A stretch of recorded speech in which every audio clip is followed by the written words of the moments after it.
ceux qui ont organisé cette tension avec l'Algérie se sont comportés d'une manière irresponsable. Alors après, on est arrivé sur la question, là il s'agissait de la reconnaissance des médecins algériens qui travaillent en France et de leur faciliter la vie, mais il faut voir comment on se comporte grossièrement. Ces gens nous aident et sans eux on ne peut rien faire fonctionner. S'ils n'étaient pas là, donc on devrait les traiter avec respect, reconnaître leur diplôme. S'il y a un doute, eh ben, on vérifie. Et eux-mêmes seront les premiers à dire qu'ils sont d'accord pour que cela se vérifie.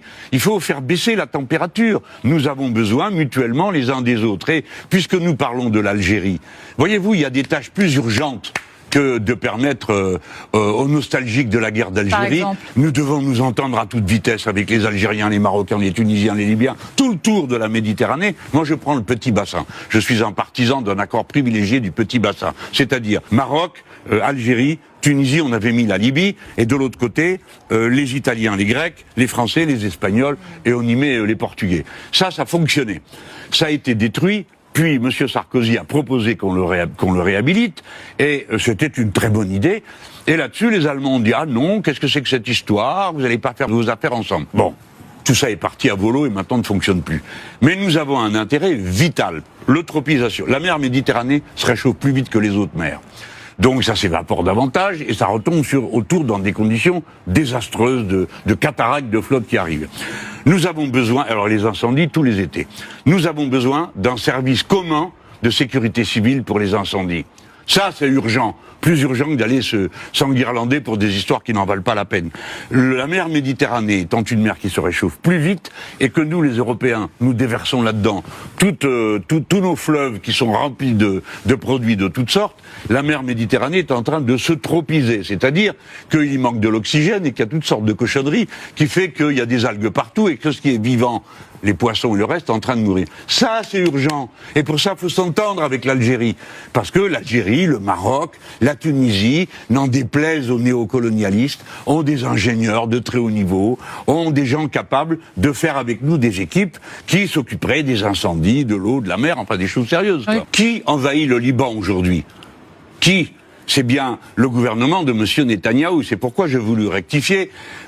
Pour ne pas impliquer le concept d'État Israël, c'est un autre débat. Que faut-il faire, palestinien, israélien? Mais pour bien désigner un gouvernement, aujourd'hui et à cette heure, les plus dangereux, c'est M. Netanyahou et sa bande de fascistes, qui sont au gouvernement, qui sont des fous, qui déshonorent l'idée que l'on se faisait tous d'Israël pour ceux qui avaient du respect pour Israël. Et il n'y en avait pas tant que ça. Ils déshonorent leur propre pays. Donc, c'est bien le gouvernement de M. Netanyahou qui a envahi le Liban, qui occupe le plateau du Golan, qui organise la confiscation de la Cisjordanie. Enfin, c'est la réalité, ça.